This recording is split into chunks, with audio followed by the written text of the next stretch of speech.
Before we start, I'd like to introduce myself. Hi, I'm Abigail Rivers. I'm a sophomore at Riveton High School, and today I'd like to talk to you about natural disasters. Most of my references are from CBS News and weather.gov. I have no visuals. Thank you. Now let's begin.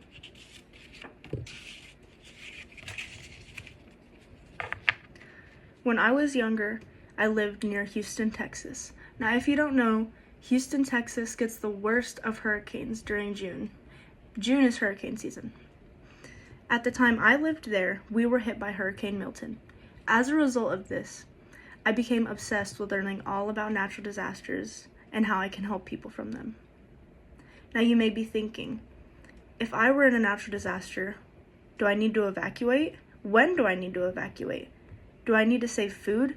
And how can I help others? These are all great questions to be asking. During our time today, I'd like to talk about three main points. Number one, being what is a natural disaster? Number two, being how do they affect people and how can you help? And number three, being Hurricane Milton.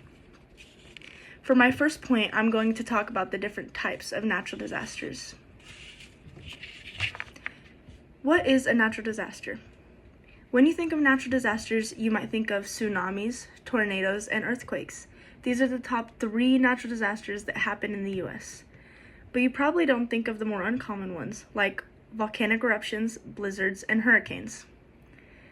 Now, different places have different natural disasters. For example, if you live in Arizona, you probably won't get blizzards as much as people who live in the Arctic would get. Hurricanes are graded by categories 1, 2, 3, 4, and 5. 1 being potential property damage, and 5 being likely death. Now that I've told you about the different types of natural disasters, I'd like to tell you how to stay safe from them. How they affect people. One of the strongest hurricanes we've had in the US was Hurricane Katrina. It happened in 2005 in Louisiana. It killed almost 2,000 people. A lot of people had to stay on their roofs to stay away from all the flooding and the dirty water. There was no food, no clean water, and homeless shelters were overflowing with people. Now, when I say no clean water, this means the only clean water to drink was bottled waters, and a lot of people didn't prepare for Hurricane Katrina. The water from the flood has diseases like E. coli and Vibrio. Now, how can you plan?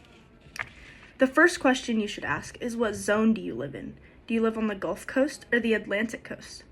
The Gulf Coast is what gets the worst of hurricanes. The Atlantic still gets hurricanes, it just isn't as bad as the Gulf Coast.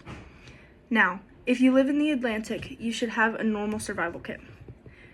You should have a first aid kit, flashlights, generators, water like water bottles or a gallon of distilled water, and food. For food, you should have crackers and canned goods that won't go bad easily. Now, if you live on the Gulf, you should have all of this, but a few more extra items. Now, the first thing you should worry about if you live on the Gulf Coast is evacuating.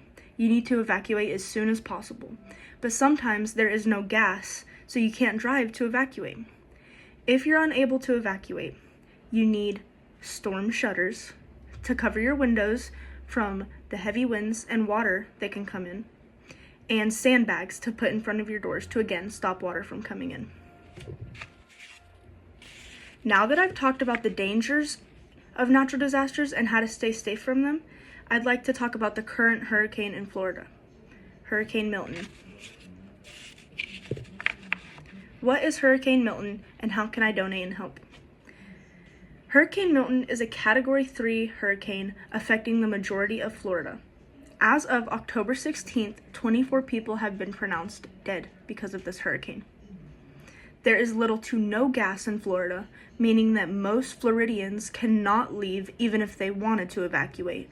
No airlines are open in or out of Florida because of the dangers. There is no food and no safe water to drink. Now, when I say safe water, Hurricane Milton has pushed down power lines, putting electricity into the water, which makes it highly unsafe for the average person to walk in it, and especially people trying to help other people. Now, how can you help during Hurricane Milton? The first thing you can do is volunteer. If you live near Florida, you can volunteer by cleaning up debris and trash of buildings that Hurricane Milton has destroyed. But never, ever go by yourself. Always have a professional with you or a group of people. If you don't live near Florida, you can donate. Donate to GoFundMe's and local news stations in Florida. If you don't have money, you can always donate to homeless shelters by donating food, water, clothes, and blankets. Many people struggle from the effects of natural disasters every single day, but there are a lot of ways we can help them recover. It is important to always have a plan for these situations, even if you don't live in the danger zone. Thank you.